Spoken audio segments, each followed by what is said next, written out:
Amount முடிவாயிருச்சா? அது இப்பதான் tender விட்டுருக்கனே. சரி பார்த்து. சரி.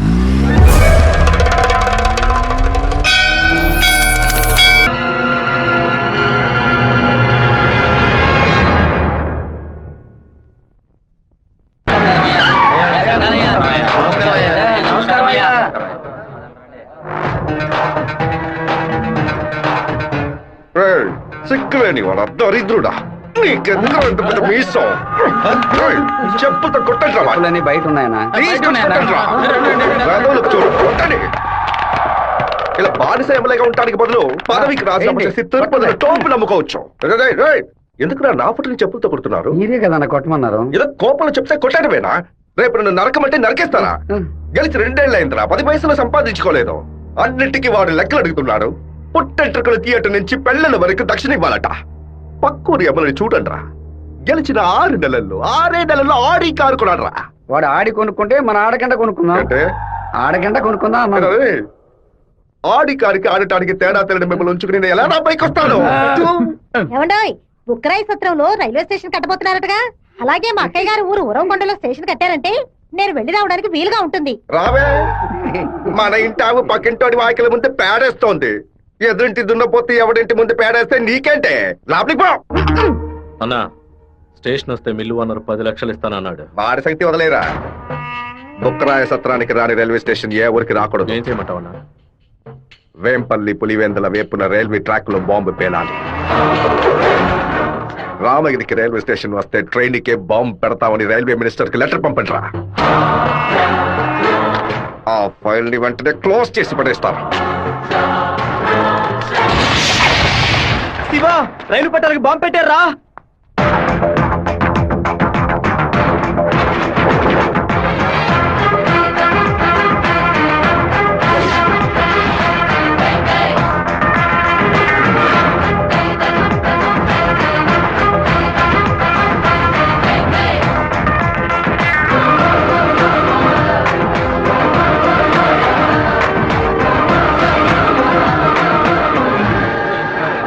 నెక్స్ట్ ట్రైన్ ఇంటికి రా. ఈ పాటికి ప్యాసింజర్ ట్రైన్ బయలుదేరి ఉంటుంది మావా.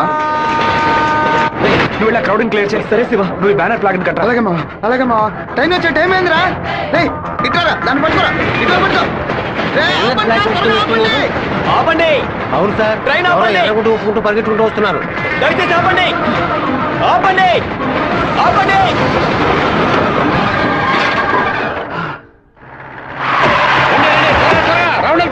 ఈ ఊరు వాళ్ళే ఉంటారు. మా నోరోళ్ళు 10 మందిని పోలీసులు పట్టుకుని విచారిస్తున్నారంట. మన వాళ్ళు నోరు తెరిచి ఒక్క మాట కూడా మాట్లాడరు. లేదా మీ ఊరోళ్ళు చేసుంటారా? ఆ రోజు కలెక్టర్ ఆఫీసులో ఎగిరెగిరి పడ్డప్పుడే మీ ఎముకలు ఇరిచేసి ఉండాల్సింది. ఎవరు పెట్టారు, ఎవరు పెట్టమన్నారో నా నిజం చెప్పందే. ప్రాణాలతో మీరు మీ ఊరికి పోయి సేర చెప్తారు. పులివెందుల నుంచి బొక్కరాయ సత్రం, ఉరవకొండ, కళ్యాణదుర్గంకి వెళ్ళి అన్ని బస్సులను ఎతకమని చెప్పండి.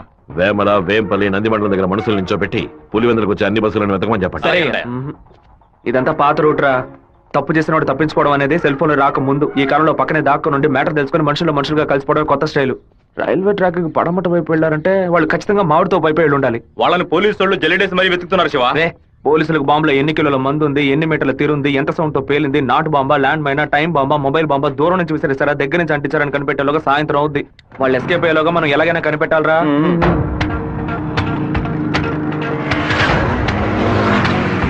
బైక్ నాకుతో కప్పేసి ఫోన్ వైబ్రేషన్ పెట్టండి. సరే శివ. ఎవరైనా కనిపిస్తే రింగ్ మాత్రమే ఇవ్వండి, మాట్లాడొద్దు. వాళ్ళు ఎవరైనా మిమ్మల్ని చూస్తే నా వైపు రండి, ఆపోజిట్ సైడ్ వెళ్ళొద్దు. వెళ్ళండి రా. అలాగే.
తెలుగు పౌరుషం చూపించు, తెలుగువాడిగా జీవించు, సింహపుత్రుడై గర్జించు, శత్రువులను నువ్వు నిర్జించు. సైకిల్ గాలి కొట్టు. టైర్ పంచర్ అయింది. రే మాదయ్య దాన్ని అతికించు. అన్న హ్యాండ్ బార్ బెండ్ చేయాలన్నా. హ్యాండ్ బ్యార్ బెండా నేను తీస్తాను.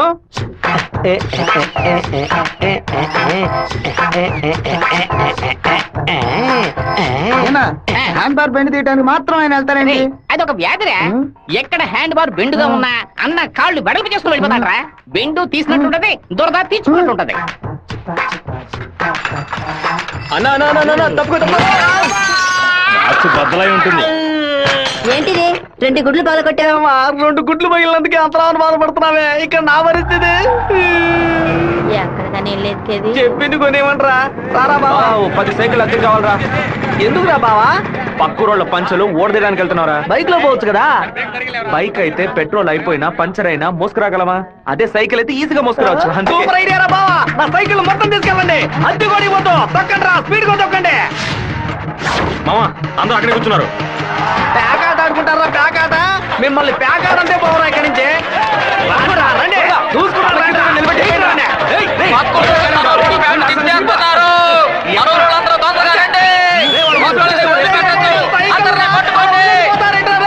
అయ్యో సైకిల్ నెత్తి మీద పెట్టుకుని పారిపోవద్దని చెప్పాడు. ఇలా వదిలేసారేంట్రారే? ఒక్కడిని కూడా వదిలిపెట్టద్దు, అందరినీ పట్టుకోండి.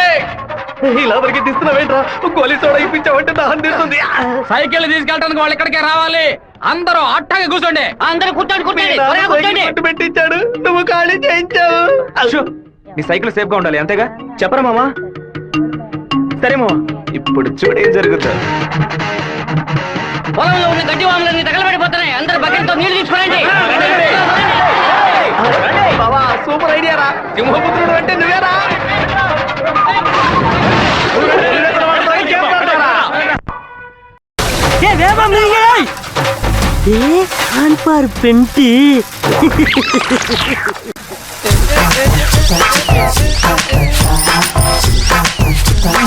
என்னடா வேணும்? அதத்தே நான் எடுத்துக்கிட்டு இருக்கேன்ல. நான் ஒண்ணு எடுக்கணும்டா. எங்க ஊருக்கார பேண்ட் அவுத்தது கூட தப்பில்லடா. ஆனா எங்க ஊரு சைக்கிள் அசிங்கப்படுத்திடா.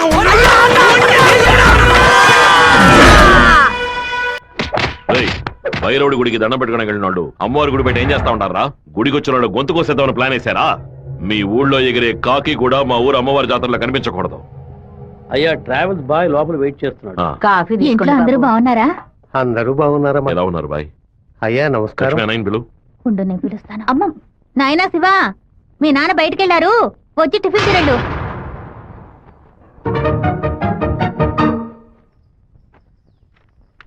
భలే ఇరికించావు కదమ్మా. భర్త దగ్గర మంచి భార్య అని పేరు కొట్టేయడానికి. ఎన్ని రోజులని ఇలా దాక్కొని తిరుగుతావు? ఇదిగో శివ 3 ఫోటోలు ఇచ్చి ఓ సంతకం పెట్టు. నా పేరు మీద ప్రాపర్టీ కొనబోతున్నారా? బాబు నీకు పాస్పోర్ట్ తీయబోతున్నావు. విదేశాల్లో పని చేయడానికి వెళ్ళబోతున్నారు. పిల్లాన్ని విదేశాలకు పంపిస్తావా? అన్నయ్య నిన్ను బాగా ఇరికించాలని చూస్తున్నారు, ఇరుక్కోకు. గంగా తూర్పున మలేషియా సింగపూర్ అని వెళ్ళినా సరే, లేదా పడమట దుబాయ్ మస్కట్ అని వెళ్ళమని చెప్పు. ఇక వీడి ఈ ఊళ్ళో ఉండడానికి వీల్లేదు. పొరుగు దేశానికి పోయి కష్టపడి సంపాదిస్తేనే బుద్ధి వస్తుంది. ఈ కుక్క నన్ను చూసి ఎందుకు మరుగుతుంది? ఇవాళ విదేశాలు పంపడం ఏర్పాటు చేస్తున్నారు కదా, అది చిట్టికి ఉన్నట్టుండి ఎందుకు వాడిని విదేశాలకు పంపిస్తున్నారు? ఎవడో ఒకడు పంచలాగడని ఆడు ఊరికి పోయి ఆడు ప్యాంట్ ఇప్పుతారా? అందులో వెళ్ళి ఊరంతా గలాబా చేసి వచ్చారు. ఆ రోజు రైలు పట్టాల కింద బాంబు పెట్టిన వాళ్ళని మీ వాళ్ళెవరూ పట్టుకోలేదు కదా. నా బిడ్డే కదా పట్టుకున్నాడు. అదే ఇటు చేసిన చాలా పెద్ద తప్పు. ఉత్తరం వైపు వెళ్తా ఉండాలని తెలిసి కూడా నేను ఎందుకు పడవడి వైపు మనుషులు పంపించానో తెలుసా? ఉత్తరం వైపు వెళ్లేవాళ్ళు తూర్పు వైపు తిరుగుతారా లేదా దక్షిణ వైపు తిరుగుతారా అని చూసి వాళ్ళని ఎవరు పంపించారో పట్టుకోవడం కోసం. కానీ నువ్వు తొందరపడి వాళ్ళని పట్టుకొచ్చేసావు. ఇప్పుడు వాళ్ళని పంపించింది ఎవరో తెలియకుండా పోయింది. అందుకే నిదానంగా ఉండాలా. వేగం మాత్రం ఉంటే చాలదు, అనుభవంతో నడుచుకోవాలా. నేను ఊరికి వెళ్తాను నాన్న, కానీ ఫారినే వద్దు నాన్న. తిరుపతిలో మాధవరావు మావయ్య రియల్ ఎస్టేట్ ఆఫీస్ లో చేరి పని నేర్చుకుంటాను నాన్న. తిరుపతి అంటే నువ్వు తలుచుకున్నప్పుడల్లా వచ్చేస్తావు. లేదు నాన్న, మీరు పిలిస్తే తప్ప నేను మన ఊళ్ళో అడుగు పెట్టను. మరి పాస్పోర్టు తీసట్టే పెట్టండి, ఎప్పటికైనా పనికొస్తుంది. ఏంట్రా మావా? నాన్న చెప్పింది కరెక్టేరా. ఆయన వాళ్ళని తెలివిగా పట్టుకుందాం అనుకున్నారు, కానీ నేనే అనవసరంగా చెడగొట్టాను. నాన్న చెప్పినట్టు వెళ్ళి కొద్ది రోజులు కష్టపడి చూద్దాం. అక్కడెవరితోనూ గొడవలు పెట్టుకోకరా. సరే అమ్మా, నువ్వు వేళకి టెన్షన్ అన్నం అవ్వకు. తింటూ ఉండు. లక్ష్మి అమ్మ జాగ్రత్తగా చూసుకో. అలాగే. వస్తానమ్మా. సరే బాబు. బాబు రండి, కారెక్కండి. నేను బైక్ లో వెళ్తాను. మన వాళ్ళందరూ నీకోసం అన్ని బళ్ళలోనూ డీజిల్ ఫిల్ చేసుకుని లైన్ లో వెయిట్ చేస్తున్నారు. నేనేమో తిరుపతి ఊరేగింపుకి వెళ్తాను. 4-5 కాలంలో హడావుడిగా వెళ్ళి నా గొప్పతనం ఏంటి, పవర్ ఏంటి, అంతస్తు ఏంటి, నేను కొడుకుని పెద్ద నుంచి చెప్పడానికి నేను బైక్ లోనే వెళ్తానన్నా. అంటే తిరుపతి వరకు బైక్ మీద వెళ్తావా?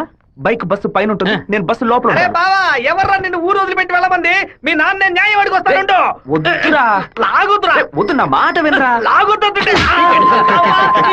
చెప్పు పగల కొట్టావు. కొట్టకుండా ముద్దెట్టుకోమంటావా మావా? ఏదో బిల్డప్ లేవద్దు. ఎరా సత్య, మెయిన్ రోడ్డు నోరు మూసుకు వెళ్తుంది, నువ్వు చిన్న సందుగాడి నువ్వేంట్రా ఎగురుతున్నావు? ఓ, ఈ ఏరియాలో సిగ్నల్స్ మొత్తం కట్టా.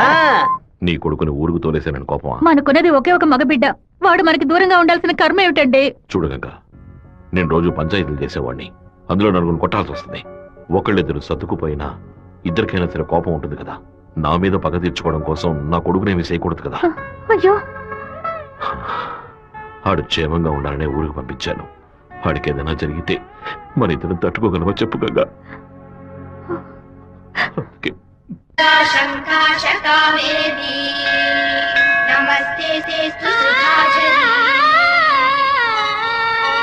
శ్రీరంగరంగనాథుని దివ్య రూపమే ఈ చిన్న చేప 200 అంటున్నాడండి.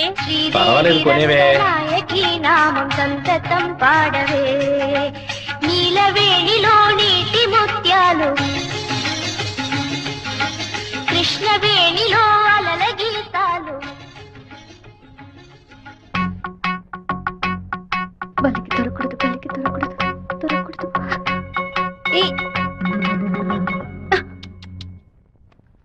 Thank God. వెళ్ళొస్తాను మావయ్య. జాగ్రత్తగా వెళ్ళిరామా. పిల్లల్ని స్కూల్లో దించేయమ్మా. జయంతి ఎన్ఎస్ఎస్ క్యాంప్ లోనే సెటిల్ అయిందా? నేను అక్కడే ఉండని, నువ్వు ముందే.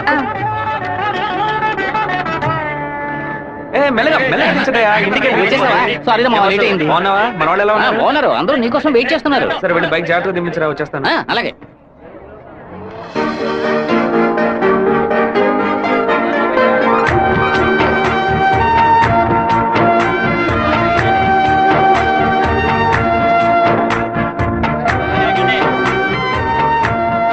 హలో, నువ్వు రాధికే కదా? నేను శివాని. చిన్నప్పుడు అశోక్ విద్యాలయ స్కూల్లో నువ్వు 5th క్లాస్, నేను 8th క్లాస్, గుర్తులేదా? നിങ്ങൾ പറയുന്നത് മനസ്സിലായില്ല. నువ్వు ఆ ఫారం కూడా రాధికవేగా? എന്താ അത്? നിങ്ങളത് തപ്പ പറയുന്ന മാത്രം ഉണ്ട്.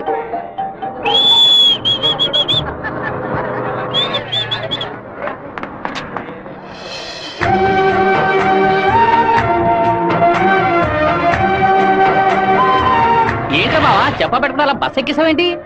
ఏం లేదురా, ఒక అమ్మాయిని చూశాను, నాతో చదువుకున్న రాధిక లేదు, తల్లాగా అనిపించింది, వెళ్ళి అడిగితే కాదంది. సరే సరే రా వెళ్దాం, మాధవరావు అన్న ఎదురు చూస్తున్నాడు. మాధవరావు నీకు బాబాయ్ కదా?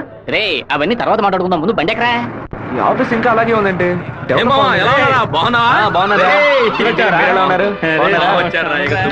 మామయ్య ఎలా ఉన్నావు?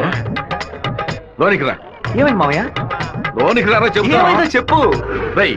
ఇక మీద నన్ను మామ అని పిలవద్దు, అమ్మ అని పిలవాలి. రే మామయ్య ఏమైందిరా నీకు? అవునరా, ఇందాక ఏ మామ అన్నావు, ఇప్పుడు రే మామ అంటున్నావు, ఇంకా సేపు ఆగితే నీవో మామ అంటావు. ఇదిగో చూడు, ఇక్కడ నేను ఓనర్, నేను వర్కర్వే. పిలిస్తే అయ్యగారని పిలువు, లేదంటే అమ్మ అని పిలువు. అయితే అతను వదిలేని పిలవనా? నా కాపురంలో నిప్పుడు పోయికురా, దాని ముందు కావాలంటే మామయ్య అని పిలువు. ఇదిగో అన్న 7 గంటల డాక్యుమెంట్స్ ఇచ్చాడు. బాబాయ్ అన్న అని పిలిచే సన్నాసురా నువ్వు. మావయ్యని అన్నయ్య అని పిలవబోయే వెధవరా నువ్వు. నువ్వు పెద్ద మూర్ఖుడు. ఊరుకున్నాం, ములక్కాన్నాం. రే ఇక్కడ నాకంటూ ఒక మర్యాద క్రియేట్ చేసుకున్నాను రా, ముందెళ్ళి పని నేర్చుకోరా. సరే నువ్వు వచ్చే. ఊళ్ళో ఉన్నప్పుడు కుర్ర కుంకులతో కలిసి ముందు కొట్టడం ఎంత పెద్ద తప్పు ఇప్పుడు కదా నాకు అర్థమయ్యేసి వస్తుంది. వీరభద్రం గారు బడి తాలూకు లెక్కలు తీసుకొని రమ్మన్నారు, వెంటనే రమ్మన్నారన్నా. చివరి మధ్యలో వచ్చే పెట్టవా? దొండపోతు 32 లక్షలకి ఈ తండ్రి ఓకే అయిందరా. కాస్త ఎక్కువ అనిపిస్తాను తమ్ముడా. ఏం సుబ్బారావు, అయ్యా మన సుబ్రహ్మణ్యం గారు ఇల్లు కట్టారే, దానికి ఎంత ఖర్చు అన్నారు? 1100 స్క్వేర్ ఫీటు 8 లక్షలు అయింది అన్నాడు. అయితే 2000 చదరపు అడుగులకి ఇంచుమించు 30 లక్షలు కదా అవ్వాలి. ఇల్లు అంటే ఏదో అందం చందం అని పై ఖర్చులు ఉంటాయి, ఇది వరుసగా గదుల్లో కట్టడమే కదా. కాంట్రాక్ట్ తీసుకుంటే పెద్ద కంపెనీ అయితే వెండితో తలుపు చేసి బంగారపు తాళాలు ఇస్తాడా ఏంటి? ఆడ కాంట్రాక్ట్ అది మనకేం వద్దని చెప్పు, మనం వేరే మేస్త్రిని పెట్టి కట్టిద్దాం. వాడు కోర్టు గిట్టు అనేది ప్రాబ్లం పెడితే కోర్టుకి వెళ్ళి అక్కడే సంసారం చేస్తాడా ఏంటి? ఆడు బయటికి రావాలిగా. గుమ్మం గడే పడుకోబెట్టి గుణపం వేసేయం. ఆ కాంట్రాక్ట్ రమ్మని చెప్పు. అలాగేనా? వీడు నిజంగానే మంచోడా లేదా అలా నటిస్తున్నాడా అని నాకు ఎందుకు అనుమానంగా ఉంది. వీడి మీద ఒక కన్నేసి ఉంచండి. దుండపోతా నీకు పంచ అవసరమా? స్కూల్ లెక్కల నుంచి సున్నం పోస లెక్కల వరకు వాడిని చూపించాలా? ఓ 50,000 ఓట్ల నాకు వెయ్యమని చేయి చూపించి వెళ్ళిపోయాడు. అందరికి మీటింగ్లు పెట్టి గొంతు చిరిగాయలు ఆరిచి ప్రతి ఇంటికి వెళ్లి ఓటు అడిగి వాడు ఇచ్చిన కుళ్ళిపోయిన గంజిని పులిసిపోయిన పాయసాన్ని ఆ టైంలో తాగి ఇంటికి వచ్చి నోట్లో చేయి పెట్టి వాంతి తీసుకుని నేనే కదా. అయ్యో ఇవాళ ఏం జరుగుతుందో. వీరభద్రాన్ని లేపేస్తే పోతుంది. లేపేస్తావా? 5 లక్షలు ఇస్తాను. బయట 10 లక్షల కారు ఉంది, అది కూడా ఇస్తాను. లేపేస్తావా? నేనా? నీ వల్ల కాదు కదా. దొండపోతా వీరభద్రానికి ఎదురు తిరగమంటే వెనక తిరిగి అందరూ పారిపోతున్నారు. కుక్క పని చేసి బోరు కొట్టిపోయిందిరా. ఇక మీద నక్క పని చేయటమే బెటర్. వీరభద్రం కాంట్రాక్టర్ చూడగానే నరుకుతా చంపుతా అని డైలాగ్లు మాట్లాడతాడు. దాన్ని యూజ్ చేసుకుని మన రామగిరి రామరాజుతో కాంట్రాక్టర్ ని లేపేద్దాం. ఆ హత్య చేసింది వీరభద్రం అని చెప్తాం. వాడు ఇప్పుడు అలాంటి పనులు చేయట్లేదన్నా. కొడుకు పోయిన దగ్గర నుంచి అవన్నీ వదిలేశాడు. కొడుకు పోతే ఆ లెవెల్ దిగలైపోతాడు. అవును, శోకంలో కల్లా పెద్దది పుత్ర శోకం. ఆ వీరభద్రం గాడు 15 ఏళ్ల క్రితం వాడు అబ్బా పోయినప్పుడు ఏడ్చుంటాడు. వాడు అబ్బా తర్వాత వాడింట్లో చావలేదు కదా, అందుకే గంభీరంగా ఉన్నాడు. వాడు చతికిలు పడాలంటే వాడు కొడుకుని లేపేయాలి. వాడి కొడుకు ఇప్పుడు ఊళ్ళోనే లేడే, తిరుపతిలో ఏదో ఉద్యోగం చేస్తున్నాడంట. మన పని ఇంకా ఈజీ అయింది. రైట్, మన తిరుపతి ఓప్లేస్ గారికి ఫోన్ కొట్టు. ఎమ్మెల్యే ఫోన్ చేస్తున్నాడు. ఎలా ఉన్నావు ఓప్లేస్? ఏంటన్నా సడన్ గా విషయం ఏంటి? ఫోన్ పెట్టేయన్నా, నేను చూసుకుంటాను. రై పీటర్ గారిని రమ్మను.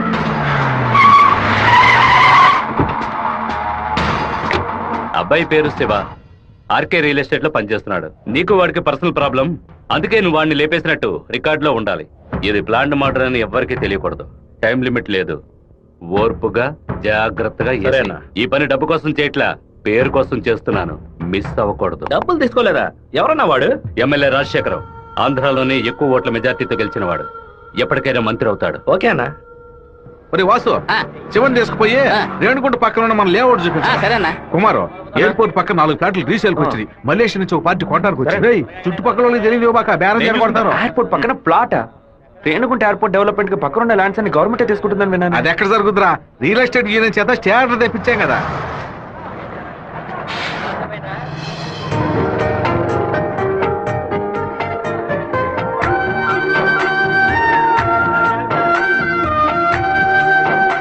రే మావా, ఆ రోజు బస్సులో చూసాను చెప్పాను, రాధిక ఈ కాలేజీలోనే చదువుకుంటున్నట్టుంది. ఆ పిల్ల నువ్వెవరో తెలియదని చెప్పింది కదా.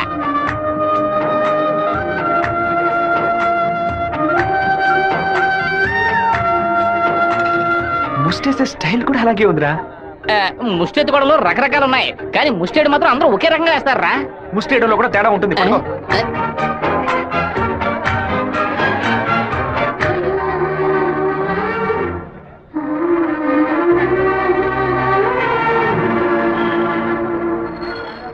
అరే బావా, రే బావా, నువ్వు వచ్చేసావా? నీ బాడుకు నువ్వు ఊరోజు వచ్చేసావు. నిన్ను చూడకుండా ముద్ద దిగట్లేదు, నిద్ర పట్టలేదు. అందుకే కొద్ది రోజులు నీతో పాటే ఉండి స్వర్ణముఖి నదిలో స్నానం చేసి ఇక్కడేదో బెల్లు కంపెనీ ఉందట కదా, అవునా? సైకిల్ కి 10 బిల్లులు కొన్నామని వచ్చాను అంతే. నా మీద నీకు అంత ప్రేమట్రా? ఉండదా మరి? అన్నయ్య, సైకిల్ సత్తిగాడు అక్కడికి వచ్చాడా? అవును. నిన్ను చూడకుండా ఉండలేనని ప్రేమను ఒలగబోసుంటాడే. అవును. వాడు అక్కడికి వచ్చింది ఒక స్పైగా అన్నయ్య. ఏంటి? అక్కడ నువ్వు ఏం వెలగ పెడుతున్నావో తెలుసుకోవడానికి నాన్న వాడిని అక్కడికి పంపారు. సరే సరే, నువ్వు ఫోన్ పెట్టా, నేను చూసుకుంటా. ఇదేనా మన మాధవరావు బావ రెట్టల్ ఎస్టేటా? ఏం ఎస్టేట్? రెట్టల్ ఎస్టేట్. రియల్. రెట్టల్ ఎస్టేట్. రియల్. రెట్టల్. బావా, దొంగనైనా ఫోన్ నేను క్షమించొచ్చు, ఇంటి దొంగని క్షమించొచ్చా? ద్రోహిని క్షమించొచ్చు బావా, కానీ నమ్మక ద్రోహిని క్షమించకూడదు. రేయ్, మా నాన్న మాట విని ఇక్కడికి వచ్చావు ఓకే, కానీ ఇక్కడికి రాగానే ఇది విషయం మావా నాకు చెప్పి సరెండర్ అవ్వాలా వద్దా? బెల్లు కంపెనీ పని ఏం తయారు చేస్తారో కూడా తెలియదు. బెల్లు కొనడానికి వచ్చానని కహానీ చెప్తావా? కంప్యూటర్ షాప్ కొని టీవీ కొంటావా? నీ సెల్ నుంచి ఊరికి బెల్లు కొట్టావో? ఎవరది? ఏం బావా, బాగున్నావా? నువ్వు వచ్చి వచ్చావా? ఇక్కడికి వచ్చే పనికి మాలిన పశువులన్నింటినీ నేనే మేపాల్సి వస్తాను. రేపటి నుంచి బస్తా తోడు ఎక్స్ట్రా తీసుకో. ఏంట్రా అన్నయ్య అని పిలుస్తావా? ఆయన నీకు బాబాయ్ వరుస కదా. ఇక్కడ అన్ని కొంచెం తేడాగానే జరుగుతున్నాయి మావా. బాబాయిని మామయ్య అని పిలవాలి, మామయ్యని అన్న అని పిలవాలి, అత్తయ్యని వదిన అని పిలవాలి. అక్కడ మాట కూడా మాట్లాడుతున్నా, మీనింగ్లే మారిపోతాయి.